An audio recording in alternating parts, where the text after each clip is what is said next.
Mysterious order coming from the U.S. Defense Secretary Pete Hegseth.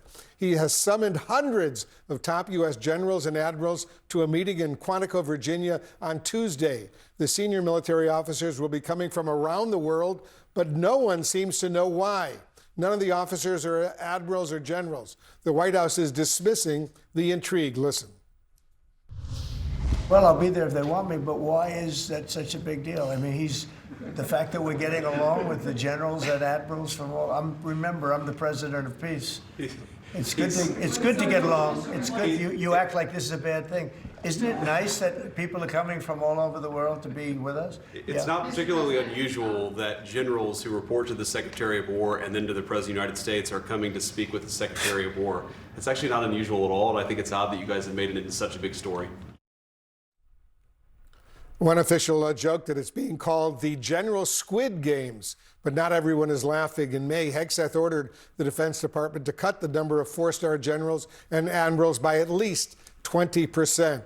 Let's discuss this and more with the former Deputy Pentagon Press Secretary and CNN political and global affairs commentator, Sabrina Singh. She's here with me in the Situation Room. Sabrina, you heard very clearly the President and the Vice President, J.D. Vance, attempting to downplay this very unusual in-person meeting of hundreds of senior military officials being told, come to Quantico, Virginia for this meeting. They don't know what the meeting is about.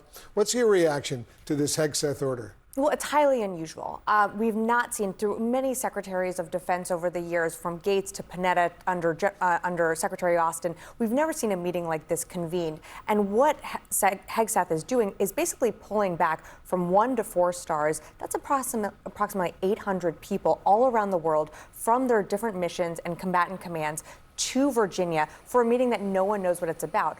On top of that, it's the day of the shutdown, September 30th, and it's going to be an incredibly costly meeting to have all these people literally drop everything that they're doing to come to Virginia for something that we don't even know. There are secure ways to have a virtual conference call with these military officers without forcing them to come all the way to Quantico, Virginia. Absolutely. I mean, Secretary Hegseth and all the combatant commands and their deputy commanders and other generals or admirals under them all have access to secure video conferencing. This could certainly be done virtually or remote. I mean, again, you're pulling people from priority theaters like the Indo-Pacific or European Command to come back for a meeting that we really have no details on, and something, like you said, could not only be done virtually, but would save taxpayers money instead of flying everyone in for something that we just have no details on. And we have no information on what this meeting is going to be all about. Right. We shall see when it unfolds.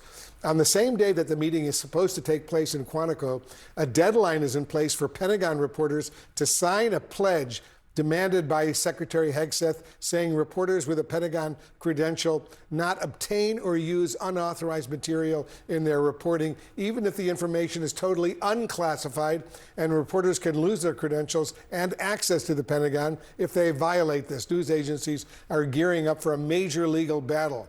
This is a subject close to my heart. I'm a former Pentagon correspondent.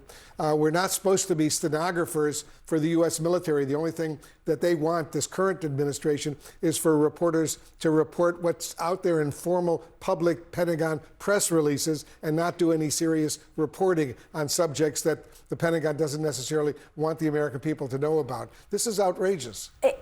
I think you captured it just so pointedly. It's not only outrageous, it's deeply concerning. I mean, freedom of the press is what distinguishes the United States from other countries around the world who try and choke information off from the press. And you know that building, the press, I mean, while you can have contentious relationships sometimes, and certainly when I was there, we disagreed on stories, but press have free reign of the Pentagon and can go to any single floor and ask the questions because the Pentagon and the Department of Defense is so big. You need that type of access. And so to really choke off information, it's going to come at the detriment to Secretary Hegseth.